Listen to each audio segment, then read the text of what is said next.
नमस्कार दोस्तों, ये हमारे संविधान और राज्य व्यवस्था के जीरो से हीरो की सीरीज में ये हमारा अगला वीडियो है। अभी तक आपने पुरानी सारी वीडियो नहीं देखी है तो आप जाके वहां पे जरूर देखिए। आज हम जिस टॉपिक पे बात करने वाले हैं वो बहुत मोस्ट इंपॉर्टेंट, बहुत महत्वपूर्ण टॉपिक है।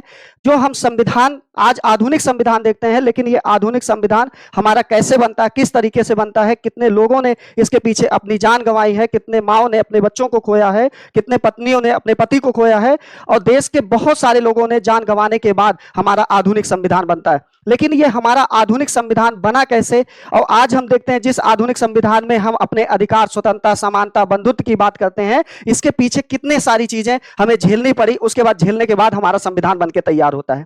तो आप जानते हैं कि कोई भी देश है तो वर्तमान सभी देशों में संविधान होता है, तो वैसे भारत का भी अपना एक संविधान है। लेकिन ये आधुनिक संविधान के पहले भी संविधान होता था।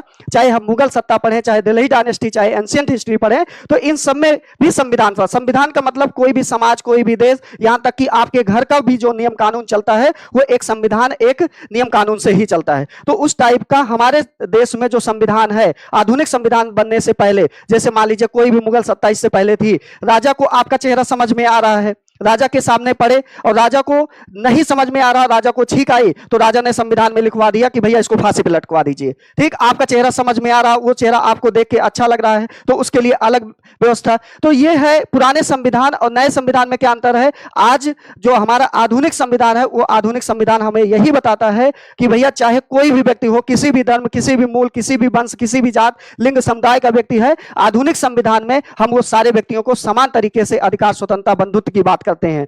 तो आइए हम देखते हैं कि जो हमारा आधुनिक संविधान बना, वो आधुनिक संविधान कहां से, कैसे, किस तरीके से बनना स्टार्ट हो जाता। अक्सर लोग यही बताते हैं कि भारत के संवैधानिक विकास से हमारा संविधान बनना स्टार्ट हो जाता। हम ये कहते हैं कि आधुनिक संविधान बनने की रूपरेखा कहां से स्टार्ट हो जाती। अगर आप सोचिए और बताइए कि अगर वास्को डी गामा ना आया होता भारत में, तो क्या हमारा आधुनिक संविधान बनता। उसके आने से जब वो भारत में आया और भारत में लूटपाट करके वो गया यूरोप में, और दिन रात करके वो 6 गुना 60 गुना दाम में यहाँ भारत के सामान जो लेके गया वहां बेचता है, यूरोप में पूरे हाहाकार मच जाती है। उससे लोग पूछने लगते हैं भैया आप कहाँ गए थे, तो वो बताता कि हम भारत गए थे और भारत से वहां पर ये सारा सामान लेके आए।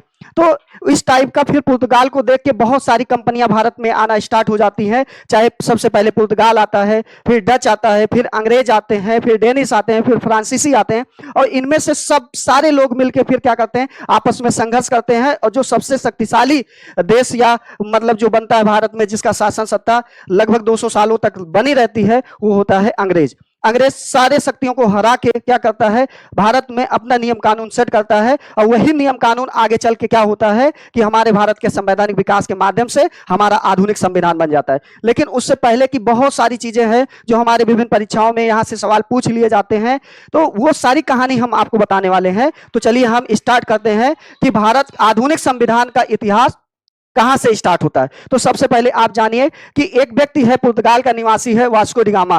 वो क्या करता है, भारत आता है, और भारत में कहां आता है, वो केरल के काली तट पर आता है। और किस राजा ने स्वागत किया, यह भी सवाल पूछा है, तो जमोरिन ने। और उसके बाद केरल के काली तट पर किस तट पर आया, यह भी सवाल पूछा है, तो कोंजीकोड या कप्पर तट के नाम से जानते हैं। ये सारे सवाल जब वो आता है, तो यहां आने के बाद जब वो यहां से जाता है, तो जाने के बाद यहाँ के राजा जो जमोरिन थे, हमारे यहाँ की एक परंपरा है कि अगर कोई मेहमान आता है तो घर पे उसको अच्छे से खिलाते पिलाते हैं। जब वो जाने लगता है तो जो भी हमारी हैसियत रहती है हम उसको ले दे के तब विदा करते हैं। उसी परंपरा के अनुसार हम वास्को डी गामा को भी भारत की धरती से विदा करते हैं, और राजा जमोरिन ने उसको विदा किया तो लगभग 60 जहाज सोना, चांदी, हीरा, मोती, मसाला भर के उसको देता है। जब वो पुर्तगाल पहुंचता है तो पुर्तगाल में वही सारा सामान वो 60 गुना दाम पे ज्यादा में बेचता है, तो पूरे यूरोप में हाहाकार मच जाती है, और यूरोप का सबसे समृद्ध, सबसे शक्तिशाली व्यक्ति बन जाता है। तो इसको देखने के बाद अन्य देश भी आकर्षित होते हैं और भारत की तरफ आना स्टार्ट होते हैं। लेकिन आप जानते हैं कि यह सवाल पूछा है कि पुर्तगाली जो आया वो कौन सा व्यक्ति था, तो वास्को डी गामा था। कब आया, 20 मई 1498 में आया। उसके बाद वो आया तो सबसे पहले फैक्ट्री कहां पे डाली, तो 1500 में वो जहां पर आया वहीं पर पहली फैक्ट्री डाली, यानी काली तट पर। और उसके बाद 1501 में दूसरी फैक्ट्री वो कोचीन में डालता है। और 1502 में ये फिर आता है। तो इस तरीके से सारी सिस्टमेटिक तरीके से चल रहे थे। लेकिन आप जानिए कि जब वास्को डिगामा आया तो वास्को डिगामा केवल केरल के एक क्षेत्र पर आया, केरल एक राज्य में आया। उत्तर भारत में किसका शासन चल रहा था, यह भी सवाल पूछा जाता है। तो उस समय आप देखिए, जब इतिहास को आप पढ़ते हैं तो उस समय दिल्ही डायनेस्टी का शासन चल रहा था, और दिल्ही डायनेस्टी में भी कई सारे वंशज थे, लेकिन दिल्ही डायनेस्टी का सबसे लास्ट वंश उस समय लोधी वंश का शासन था। लोधी वंश में किसका शासन था, सिकंदर लोधी का शासन था।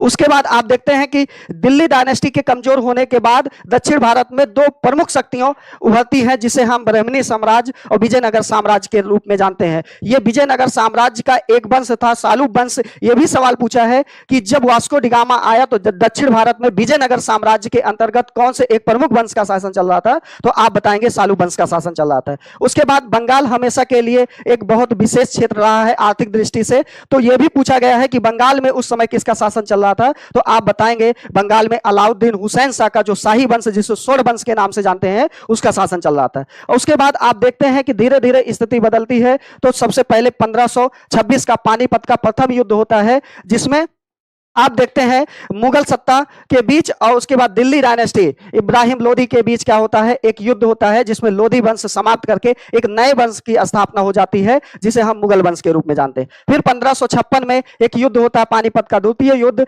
जिसे हम क्या कहते हैं, अकबर और हेमू के बीच। ये सारा सब कुछ हम पीडीएफ में लिख दिए हैं, लेकिन एक कहानी आपको समझाना चाहते हैं। उस कहानी के माध्यम से सारी चीजें आपको सेट हो जाएगी, क्योंकि हम आप एक मशीन नहीं है, एक इंसान है। लेकिन ये सारी चीजें अगर कहानी रूप में हम समझ लेंगे तो बहुत सारे फैक्ट, बहुत सारे कॉन्सेप्ट हमारे दिमाग में वैसे सेट हो जाएंगे, तो हमें ज्यादातर रटना नहीं पड़ता है। तो वो कहानी आप सुनने का काम करिए। उसके बाद 1556 में जो पानीपत का द्वितीय युद्ध होता है, उस पानीपत के द्वितीय युद्ध में जो क्या होता है, अकबर हेमू के बीच युद्ध होता है, उसमें अकबर की क्या होती है, जीत हो जाती है। उसके बाद आप वही विजयनगर साम्राज्य और ब्राह्मणी साम्राज्य के बीच जो दक्षिण भारत में शासन चल रहा था, उसमें 1565 में एक युद्ध लड़ा जाता है। उस 1565 के युद्ध में आप देखते हैं राक्षसी तड़ांगड़ी का युद्ध, जिसे हम कहते हैं, उस युद्ध में या उसी को तालीकोटा के युद्ध में के नाम से जानते हैं, इसमें विजयनगर साम्राज्य को पूरी तरीके से क्या कर दिया जाता है, समाप्त कर दिया जाता है।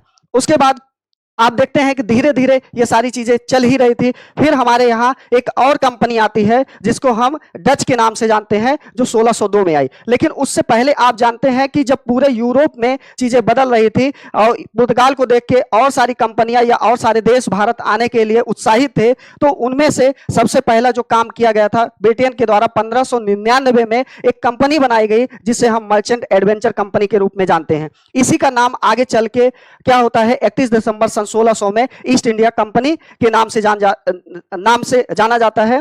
लेकिन अभी इसका गठन केवल यूरोप में हो रहा था। तो यह सवाल पूछा गया कि दूसरे क्रम पर जो भारत में कंपनी आती है, उसे हम किस नाम से जानते हैं, तो हम बताते हैं कि उसको डच के नाम से जानते हैं। डा से मतलब दूसरे नंबर पे आती है, इसलिए उसमें दो शब्द हैं, यानी डा से डच, और दो शब्द हैं दूसरे नंबर पे आते हैं, और पा से पहले, पा से पुर्तगाल पहले नंबर पे आता है। उसके बाद आप देखते हैं फिर ये डच आने के बाद फिर यूरोप जो तीसरी कंपनी आती है, अंग्रेज जो तीसरी कंपनी आती है, तो वहां पर एक बहुत बड़ा मतलब क्या कहते हैं, वहां की जो रानी थी, महारानी एलिजाबेथ की मौत हो जाती है। और उसके बाद फिर वहां पे उसी वर्ष क्या होता है कि जेम्स प्रथम वहां के राजा बना दिए जाते हैं। और जेम्स प्रथम फिर अकबर के नाम का पत्र लिख के मतलब यहां पर ईस्ट इंडिया कंपनी को व्यापार करने के लिए भारत की तरफ भेजते हैं। तो जब ईस्ट इंडिया कंपनी 1608 में सूरत के बंदरगाह पे पहुंचती है, तो उसके बाद फिर अगले साल वो जहांगीर के दरबार में पहुंचती है। तो सवाल यह भी पूछा जाता है कि 1605 में जो पत्र लिखा गया था, वो किसके नाम का पत्र लिखा गया था, वो अकबर के नाम का पत्र लिखा गया था। और उसके बाद वहां के कौन से राजा ने ईस्ट इंडिया कंपनी को भेजा था, तो जेम्स प्रथम के द्वारा भेजा गया था। और किसके दरबार में वो पहुंचता है, तो जहांगीर के दरबार में पहुंचता है। ये सारे सवाल आपके सिस्टमेटिक तरीके से विभिन्न परीक्षाओं में पूछे गए। इनको हमने पीडीएफ में बहुत अच्छे तरीके से सेट कर दिया, बस कहानी आप सुनते जाइए। उसके बाद आप देखते हैं कि जब ये आता है, तो आने के बाद ये यहां पर भी भारत में मतलब विस्तार करना स्टार्ट करते हैं। तो सबसे पहले 1611 में ये मसूलीपट्टनम में एक फैक्ट्री डालते हैं, जो अस्थायी फैक्ट्री थी। ये भी सवाल पूछा है कि अस्थायी फैक्ट्री जो अंग्रेजों के द्वारा बनाई गई थी, वो कहां पर बनाई गई थी, तो मसूलीपट्टनम, जो आज वर्तमान के आंध्र प्रदेश में। आपसे यह भी सवाल पूछा है कि पहली जो स्थायी फैक्ट्री अंग्रेजों के द्वारा बनाई गई वो कहां बनाई गई? वो 1613 में अंग्रेजों के द्वारा सूरत में बनाई गई। और उसके बाद ये कंपनी जब यहां पे आ जाती है, कंपनी यहां पे काम कर रही थी, तो आप देखते हैं कि कंपनी की देखरेख करने के लिए एक ब्रिटेन का व्यक्ति भारत में आता है और भारत में ये चीज चेक करने के लिए आता है कि जो कंपनी जिस उद्देश्य से काम करने गई थी क्या वो उद्देश्य पे काम कर रही कि नहीं कर रही है। तो एक व्यक्ति जो ब्रिटेन के शासक के द्वारा भेजा जाता है, जिसे हम सर टॉमस रो के नाम से जानते हैं, सीधे वो ईयर ही पूछ लिया गया है कि सर टॉमस रो भारत कब आया था, तो आपको पता है कि 1615 में वो भारत आता है। अगले साल जो हमारे चौथे नंबर की कंपनी आती है वो डेनिस आती है, और तो डेनिस 1616 में आता है, ये भी सवाल पूछा गया है। और उसके बाद जो लास्ट नंबर पे सबसे कंपनी आती है, फ्रांस आती है, यानी फ्रांस 1664 में फ्रांसा वर्नियर जो वहां का एक चिकित्सक था वो भारत में आता है। तो इस प्रकार टोटल कंपनियां, पहले पुर्तगाल आता है, फिर डच आता है, फिर अंग्रेज आता है, फिर डेनिस आते हैं, फिर आपके फ्रांसीसी आ जाते हैं। ये सारे लोग भारत में आ गए। अब भारत में आने के बाद अब इन सब में क्या होगा? एक संघर्ष होगा, और वो संघर्ष से सीधे सीधे सवाल पूछ लिया जाता है कि अब क्या होगा कि सबसे पहले आप देखते हैं कि जो एक कंपनी अंग्रेज आई थी यहां पे केवल बिजनेस करने के पर्पज से, इनके अंदर धीरे धीरे एक शासन बनने की, एक शासक बनने की भूमिका आ जाती है। तो इसके लिए सबसे पहले ये क्या करते हैं? 1757 का एक प्लासी का युद्ध लड़ते हैं, और उस प्लासी के युद्ध में आप देखते हैं कि अंग्रेजों की जीत हो जाती है, और इस जीत से इनका मनोबल क्या हो जाता है? बढ़ जाता है। उसके बाद आप देखते हैं कि फिर 1760 में एक 1762 में एक युद्ध लड़ते हैं जिसे हम बेदरा के युद्ध के नाम से जानते हैं, जिसमें ये डच जो दूसरे नंबर पे आए थे इनको पूरी तरीके से सफाया कर देते हैं, यहां से इनको भगा देते हैं डच को। फिर अगले साल यानी 1762 में डच को भगाते हैं, और 1760 में ये फ्रांस को भगा देते हैं यहां से वांडीवास के युद्ध में, पूरी तरीके से फ्रांसीसियों को कमजोर कर देते हैं। कहते हैं कि जब कोई चीज हम मन से चाहते हैं तो सारी कायनात उस चीज से हमको मिलाने के लिए लग जाती है। तो सबसे ज्यादा अगर अंग्रेज किसी से डरते थे तो वो भारतीयों में जिस वंश से डरते थे वो मराठा से डरते थे। यानी कि आप देखिए कि उसी समय अगले ही साल यानी 1761 में पानीपत का तृतीय युद्ध हो जाता है, जो मोहम्मद शाह अब्दाली के द्वारा मराठा पर आक्रमण किया जाता है और मराठा को पूरी तरीके से कमजोर कर दिया जाता है। मराठा इस युद्ध में हार जाते हैं। तो जो भी जिससे अंग्रेज सबसे ज्यादा डरते थे वो भी उनका डर पूरी तरीके से खत्म हो जाता है। उसके बाद मराठाओं से भी ये आंग्ल मराठा युद्ध करके ये पूरी तरीके से भारत को कमजोर कर देते हैं, और आने वाले समय में ये भारत में शासन सत्ता की नींव रख देते हैं। लेकिन जो शासन सत्ता की नींव ये रखते हैं, एक युद्ध आप जानते हैं जिसे हम बक्सर के नाम से जानते हैं। तो बक्सर के युद्ध में जो 1764 में लड़ा गया था, 1764 के बक्सर के युद्ध में 3 महाशक्तियां, उस समय के मुगल बादशाह और उसके बाद अवध के नवाब थे और उसके बाद बंगाल के नवाब, इन तीनों महाशक्तियों को एक साथ हरा के 1764 के बक्सर के युद्ध में संपूर्ण उत्तर भारत में शासन के लिए ये उत्तरदायी मान लिए जाते हैं। क्योंकि तीनों शक्तियों को हराने के बाद अगले साल या 1765 में इलाहाबाद की संधि कर देते हैं, और इलाहाबाद की संधि के माध्यम से ये क्या करते हैं? पूरे बंगाल के दीवानी क्षेत्र को ये अपने हाथ में ले लेते हैं। बाकी और सत्ता थी जिसपे राजस्व से संबंधित जो भी गतिविधियां थी ये अपने पास रखते थे। केवल राजा महाराजा को नाम का राजा बना के, उनको पेंशनर बना के उनको अपनी गद्दी पे बैठा दिया गया।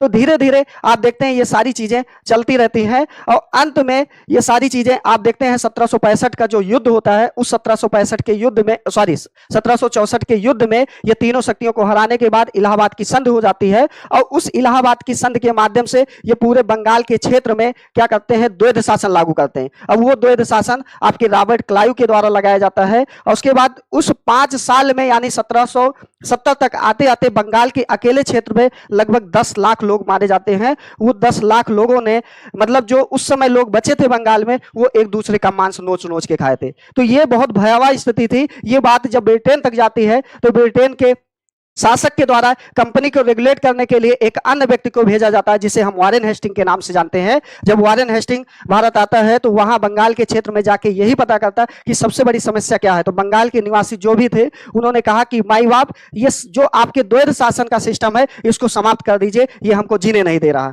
तो वारेन हेस्टिंग के द्वारा वो द्वैध शासन को क्या कर दिया जाता है? समाप्त कर दिया जाता है। और वो समाप्त होने के बाद आप देखते हैं कि अगले साल 1773 का रेगुलेटिंग एक्ट आ जाता है। इस रेगुलेटिंग एक्ट के माध्यम से आप देखते हैं कि कई सारे चार्टर एक्ट आते हैं, और उसके बाद उन चार्टर एक्ट के माध्यम से हमारे भारत के संवैधानिक विकास की एक रूपरेखा बनती है, जिसे हम भारत के संवैधानिक विकास के रूप में जानते हैं। लेकिन ये कहानी जो है भारत के संवैधानिक विकास या आधुनिक संविधान बनने की रूपरेखा, यहां से बहुत सारे सवाल पूछे जाते हैं। तो एक कहानी थी जो आपकी समझ विकसित करने के लिए। अब यही सारी चीजें हम पीडीएफ में इसको लिख दिए हैं। अब आपको इसको बहुत डिटेल से इसको हम समझाने का प्रयास करते हैं। तो जैसे आपसे पूछा जाए कि वास्को डी गामा का जब आगमन हुआ तो आगमन के समय ये स्वागत किसने किया, तो आपको पता है कि जमोरी ने स्वागत किया था। यह सवाल कई बार पूछा कि कहां पर आया था, तो केरल के कप्पत तट पर आता है। और उसके बाद 20 मई 1498 को यह क्या करता है कि भारत की धरती पर यानी केरल पर यह पैर अपना रखते थे। उसके बाद यह भी सवाल पूछा है कि अगर आपको मैप में देखना है तो केरल कहां है, तो दक्षिण भारत में आप देख रहे हैं एक तटीय प्रदेश है या एक तटीय क्षेत्र हुआ करता था उस समय जब ये आया था पुर्तगाली व्यक्ति जो था वास्को डी गामा।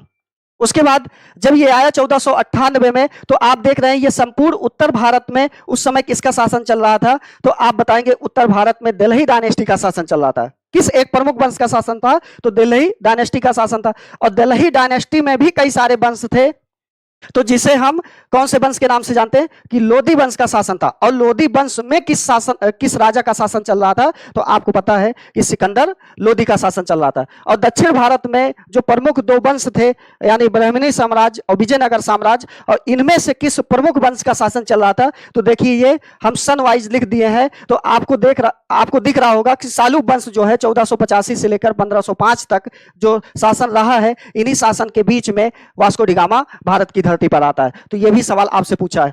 हमेशा बंगाल एक सेंसिटिव क्षेत्र रहा है आर्थिक दृष्टि से, तो बंगाल में भी जो शासन उस समय जिसका चल रहा था, यहां से भी सवाल कई तरीके से पूछा गया। तो पूछे कि बंगाल में किसका शासन चल रहा था, तो आप बताएंगे अलाउद्दीन हुसैन शाह का शासन चल रहा था।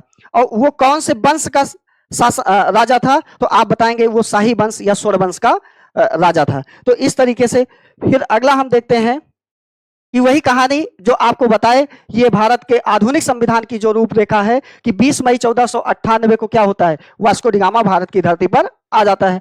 और 1500 में ये पहली फैक्ट्री कहां पे डालती है, कालीकट में पहली फैक्ट्री डाल दी जाती है। और 1501 में दूसरी फैक्ट्री जो पड़ती है वो कोचीन में। और 1502 में वास्को डी गामा दूसरी बार भारत आता है।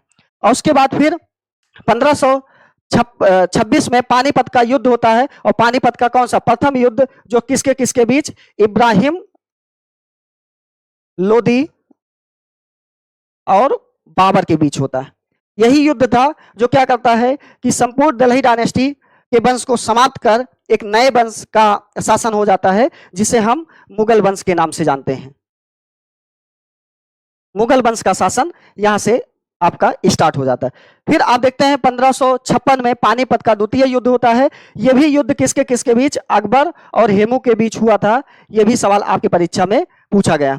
और उसके बाद आप देखते हैं कि 1565 में तालीकोटा या राक्षसी तरांगड़ी का युद्ध होता है। ये यहां से भी सवाल पूछा गया कि यह युद्ध किसके किसके बीच हुआ था, तो आप जानते हैं यह युद्ध ब्राह्मणी साम्राज्य और विजयनगर साम्राज्य के रूप में विजयनगर साम्राज्य के बीच होता है, जिसमें आपका ब्राह्मणी साम्राज्य जो था ये विजयनगर साम्राज्य को पूरी तरीके से क्या कर देता है, समाप्त कर देता है। यहां से विजयनगर साम्राज्य पूरी तरीके से खत्म हो जाता है।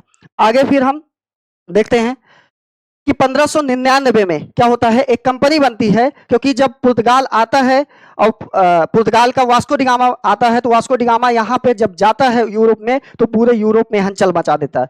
और उसको देखने के बाद सारी कंपनियां या सारे देश के लोग भारत आने के लिए लालायित हो जाते हैं। तो उनमें से एक व्यक्ति जो अंग्रेज थे या ब्रिटेन था, ब्रिटेन भी भारत आने की कोशिश में लग गया। तो उसी कोशिश के चक्कर में एक कंपनी की स्थापना होती है 1599 में, जो ब्रिटेन के द्वारा बनाई जाती है, जिसे हम मर्चेंट एडवेंचर कंपनी के रूप में जानते हैं। अगले ही साल 31 दिसंबर सन 16 में जब ये अपने उद्देश्यों को पूरा कर लेती है कंपनी, तो क्या करता है, इसी कंपनी का नाम ब्रिटेन वाले बदल के क्या कर देते हैं, ईस्ट इंडिया कंपनी कर देते हैं। या लेकिन अभी ये कंपनी आई नहीं है भारत में, अभी केवल इसका नाम बदल दिया गया है, सारी तैयारियां हो गई है, अब ये आने वाला है भारत। लेकिन उससे पहले कौन आ जाते हैं, 1602 में डच आ जाते हैं भारत में। तो ये भी सवाल पूछा है कि क्रम भी पूछा है कि कौन कौन से क्रम में ये लोग आए थे। उसके बाद 1603 में रानी एलिजाबेथ की क्या हो जाती है, मौत हो जाती है। तो मौत होने के बाद जो वहां के राजा बनाए जाते हैं, जेम्स प्रथम वहां के राजा बना दिए जाते हैं। और जेम्स प्रथम ब्रिटेन के राजा बनने के बाद ये 1605 में क्या होता है कि जेम्स प्रथम अकबर के नाम का पत्र लिखते हैं कि जाइए आप भारत के साथ व्यापार करिए। लेकिन 1605 में क्या होता है कि अकबर की मौत हो जाती है। 1605 में अकबर की मौत होने के कारण जब ये व्यक्ति आता है 1608 में अकबर के नाम का पत्र लेकर कैप्टन विलियम हॉकिंस कहां पर पहुंचा? सूरत पहुंचा। यहां पर भी लोग आपको थोड़ा सा गलत बता देते हैं, गलत पढ़ा देते हैं कि अगर आपसे पूछे कि जो कैप्टन विलियम हॉकिंस है वो भारत कब पहुंचा, तो 1608 में। ये बात सही है। कहां पर पहुंचा? सूरत में। लेकिन कभी कभी इस सवालों के जवाब में आप देखते हैं कि कैप्टन विलियम हॉकिंस जहांगीर के दरबार में कब पहुंचता, तो वहां पर भी लोग ऑप्शन 1608 मार देते हैं। लेकिन जबकि आपको यह जानना कि वो जहांगीर के दरबार में कब पहुंचता है, वो 1609 में जहांगीर के दरबार में पहुंचता है और उसके बाद व्यापार करने की या फैक्ट्री व्यापार की अनुमति मांगता है कि हम यहां पर आए हैं व्यापार करने के उद्देश्य से। लेकिन जहांगीर के दरबार में जब कैप्टन विलियम हॉकिंस हेक्टर नामक जहाज से ये आया था, ये भी सवाल पूछा है। जब ये पहुंचता है तो अपने पापा के नाम का पत्र देखकर ये बहुत खुश होता है और ब्रिटेन को व्यापार करने की अनुमति दे देता है, यानी आप व्यापार और वाणिज्य करिए। और उसके बाद इस व्यापार वाणिज्य की छूट के बाद ये 1611 में अंग्रेजों की जो पहली अस्थायी फैक्ट्री डाली गई, वो कहां पे डाली गई? वो मसूलीपट्टनम आंध्र प्रदेश में डाली गई। ये भी हमने यहां पे ऐड कर दिया। उसके बाद 1613 में आप जानते हैं कि पहली अंग्रेज की स्थायी फैक्ट्री जो पड़ी वो कहां पे पड़ी? वो सूरत में पड़ी, जो अंग्रेजों के द्वारा। और उसके बाद इन कंपनी को जांच करने के लिए, देखभाल करने के लिए कि जो कंपनी गई है अपने उद्देश्यों को पूरा करने के लिए, क्या वो कंपनी अपना काम कर रही कि नहीं कर रही है, उसके लिए ब्रिटेन के राजा ने अपना एक व्यक्ति भेजता है, राजदूत बना के भेजता है, जिसका नाम क्या था? सर थॉमस रो आते हैं। जेम्स प्रथम जहांगीर के दरबार में आता है और जेम्स प्रथम के द्वारा ये भेजे जाते हैं। उसके बाद 1651 में हुगली को खोली फैक्ट्री या व्यापारिक केंद्र बना, यानी 1651 में जो हुगली था, हुगली में सबसे बड़ा व्यापारिक केंद्र इन्होंने बनाया।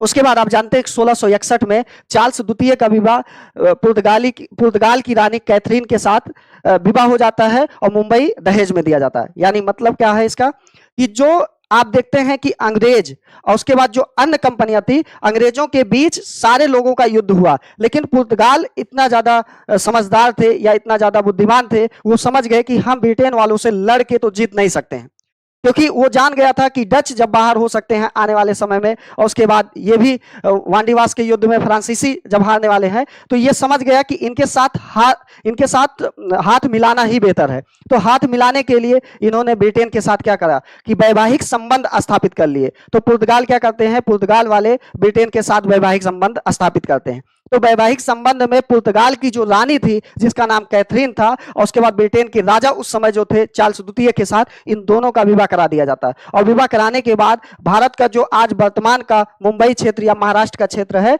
वो इनको दहेज में दे दिया जाता है। इस लाइन का मतलब यही है। सवाल ये भी पूछा है कि किस ईयर में ये काम किया गया था, तो 1661 में मुंबई को दहेज में दे दिया गया था। किसको? चार्ल्स द्वितीय को। और किसने दिया था? तो आप बताएंगे पुर्तगाल ने। वहां की कौन सी रानी थी जिसके साथ विवाह हुआ था? तो कैथरीन के साथ इनका विवाह हुआ था।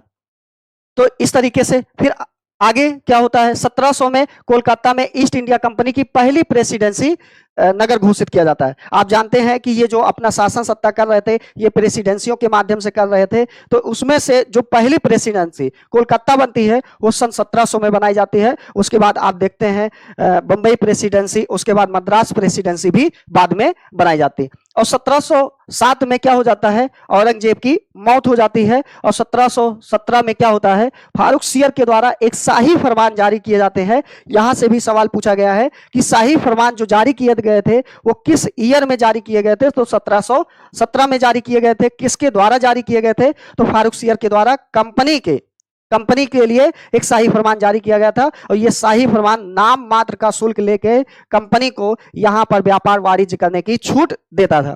आगे 1757 में प्लासी का युद्ध हुआ। यही प्लासी का युद्ध है जहां पर अंग्रेज जीत जाते हैं और जीतने के बाद अब ये धीरे धीरे शासन सत्ता की तरफ ये अपना कदम बढ़ा लेते हैं। और उसके बाद 1762 में ये बेदरा का युद्ध लड़ते हैं, जिसमें ये डचों को पूरी तरीके से बाहर कर देते हैं। जब डच को यानी एक पूरे देश को ये बाहर कर देते तो इनका मनोबल और बढ़ जाता है। यानी हम ना सिर्फ भारतीय लोगों को हरा दे रहे हैं, हम डच को भी हराएं, यानी यहाँ पर जो विदेशी लोग हैं उनको भी हरा दिए। अब इनका मनोबल थोड़ा सा और बढ़ता है। तो 1760 में उस मनोबल का इतना ज्यादा इनको अच्छा परिणाम मिलता है कि ये एक युद्ध लड़ते हैं, वांडीवास का युद्ध, जिसको इन्होंने फ्रांस को पूरी तरीके से शक्ति विहीन कर दिया। और उसके बाद यहां से ये लोग क्या कर दिए? यहां से पलायन की तरफ, यहां भारत की तरफ से पलायन कर जाते हैं।